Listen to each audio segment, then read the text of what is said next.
Hey, thanks for tuning in to Racer X. My name is Donnie, and today I am joined by the two legends of the sport that won back-to-back titles. 1985 and 87 champion Jeff Ward and 1986 and 88 250 SX champion Rick Johnson. Before we get into it, I just want to mention that I reached out to Dirtworks about any changes that we could expect between now and Saturday, and I was told that they do not expect weather to play a major role in the racing this weekend, but they did make a slight change to the layout. After the first rhythm section, there is a double into a triple. They've removed that little double, so we're going to have a little more time for riders to breathe and separate early on that opening lap. As we look at this layout though, Jeff, looking at this track map, what is the first thing that stands out to you?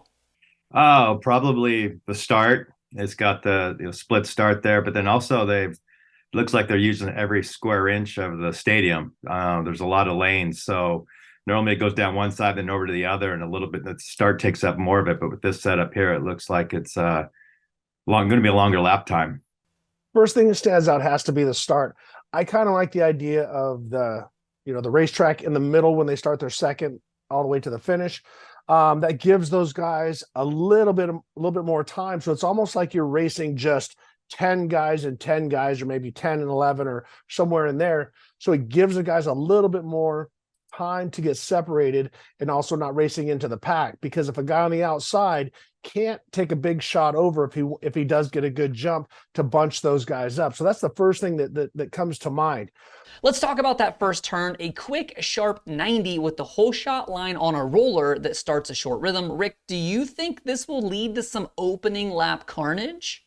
Well, here's the problem with the roller. I mean, we've been looking right now in Southern California, there's a lot of rain, and the guys from Dirtworks and everybody from Supercross do an unbelievable job of getting the track built, keeping it covered, and managing the weather like they never have in history. So they're doing a great job with that. But as you come into the corner and as you start to leave, as you start to come up, you're releasing the front brake. So you're taking weight off the front brake and you're starting to roll on the throttle. That takes weight off the front wheel, makes it want to push. And that's going to force everybody to that outside, where that's where I would like to see to be a little bit more room. So if the guy stays on the inside, he can hold that inside and the guy can slingshot around the outside. So I'm not a huge fan of rollers coming out of the first turn, just because there's a lot going on at that point.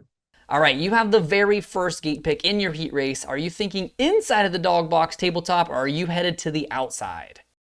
I mean, I think to me, looking right now, it'd be on the inside. Then you also have the lane down the middle, which there's going to be a guy up against the kind of the hay bales there, I should say, the tough blocks going down the right side. So it's kind of, there's going to be a little bit of pinching in the middle because you got the guy on the far left also. So there's not as much room spread out across. There's, it's kind of doubled up there on each side. So there's going to be a lot more pinching going off.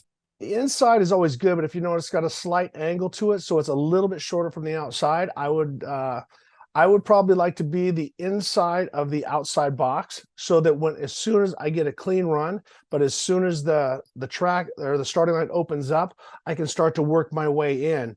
But typically what I always try to do when I was racing Supercross or any motocross was stay on the inside, to where I left a couple gates open so I could move in a little bit. But then as soon as I controlled the guys on the inside, I started moving out before I got to the first turn to try to control and give myself a little bit of room. So what I would do is take off, shove the guys away so they hesitated. And then as soon as I got clear, I would start moving my way to the outside. And then once I got to the turn, and then I would come back in. We have 7 left-hand turns, 3 right-hand turns, 6 bull turns that look pretty deep. We have 1 flat 90 with a jump on the inside and a sweeping 180 flat track style turn. This layout should make for great opportunities to pass, don't you think, Jeff? Yeah, with that many 180s, that usually is where passing occurs, especially on the longer rhythm sections, because you can make up some time out of the corner and, pretty much know halfway down that you're going to be able to dive into the next 180 to get them. And the shorter ones are tougher because you don't have as long you're following the guy through the corner before that, and there's not much time to get up next to him to go. But that's the best way to pass in Supercrosses on those 180s. The great thing about the racing now is with the fuel injected 450s and 250s, they're never lacking power, so it's not dangerous. Like back in the day, if you tried to race this on a 125 two-stroke carbureted with, with the bog and all the different stuff, you would be really, it'd be really hard, because every time you come over the thing, you're using the clutch and the throttle to get over these things. Now with the fuel injection and stuff, you have to work on your timing and be precise. So it's definitely a very, very busy racetrack. Not a lot of room for speed, but once you come back over the starting line, that gives you some speed back into the first turn. It turns into a right-hander at that point. What section or sections of the track do you think are going to be hot spots on the night that will lead to lots of passing opportunities? Well, you always got the hoop section that always separates guys. And looking at it right now with the finish line and then a tight right, it looks like the outside is going to be the way to go to carry speed all the way through it. And being such a tight bowl corner, you can see guys coming in the inside to park them, because you're always going to go outside. You're never going to go inside. If you go inside to protect, the guy behind you is going to rail you through the hoop. So it's going to be, the door's going to be open every lap, if you're close enough to get a guy. And then the thing is there, if you park that guy and you both flounder through, the guy that's two back from you could possibly go by both of you, the way to look how short the run is. And for how long those hoops are, it's pretty long for, not that big a run going in. So it all depends on the size of the hoop. After that long rhythm down the third baseline before the track starts over, do you think anyone is going to pin it around that 90 and try to clear that flat into the rhythm? Is that going to be a viable line? Yeah, it looks doable from the outside. And if you do come up a little bit short, it looks like you'll be okay. If that will definitely be a game changer. And then coming to the inside, depending on how you double just out and then get a good run, can you make it to the tabletop in the middle?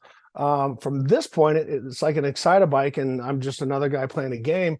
It's doable. But when you go down there on the track and you see how big these jumps are and how far they are and how steep they are and everything like that, it is truly amazing. And I have nothing but respect for the current Supercross crew, because the stuff is so much more dynamic than it was when I was racing. Yeah, I was looking at that. I was kind of counting the tough blocks to get. It's so hard to get the estimate of the distance, and then you don't know how steep that wall is there, because that looks like the backside of the berm that the start's on. And the majority of the ones I've seen that are like that are pretty abrupt.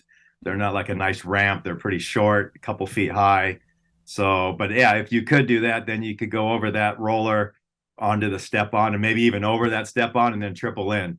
But it just all depends on that size of that. If not, you're just going to land right in front of that roller, or manually wheelie it over so you can get, triple onto the step off or over the step off, to triple in, because the step on, step off, then you have to double. So there's probably a couple different ways to go with that, depending on how the track layout. But, on the start, you're going to be rolling the first one unless you have a really clean hole shot where you can seat bounce or something over the first one. And then looks like you could get over the tabletop there and then triple into the corner. Obviously, these track layouts have changed drastically since your heyday in the sport, as well as the technology. Are you itching to race on this layout, or are you glad to be long since retired? No, I would race any place, anytime, anything. So yeah, I would love it. I would love if I could snap my fingers and go back to being 24 years old or 23 years old at the prime of my career, and race against these guys, and also be able to ride the current bikes the way they are. I don't know. I think the difficulty was just as hard back then as it is now with the bikes. I mean, our suspension was so soft, and the stuff that, the ruts, they didn't maintain them that well, and foot pegs dragging all the time. So, yeah, I'd love to ride when my ability was when it was with a bike that is now through the stuff they have. It looks fun because they all can do it. And then when it comes down to everybody doing it, it's who does it the best for the longest. And when the track changes, who can change it up and find a different line and miss that bump. And but yeah, back in my day, we couldn't get through the hoops. The suspensions were so soft that once the front end dropped a little bit, it used its whole 10 inches or 12 inches of travel, and it wasn't going across the next one. The back end was coming. So yeah, maybe if our bikes had the suspension on they had today, which they did down the road a few years after that, it'd be a lot easier. Jeff, Rick, it has been a pleasure chatting with you. Thank you so much for lending me a moment of your time for this A1 track preview brought to you by Fly Racing. If this video format is something you like, leave a comment to let us know. You want riders breaking down these track layouts. Be sure to visit racerxonline.com for all of your motocross and supercross news.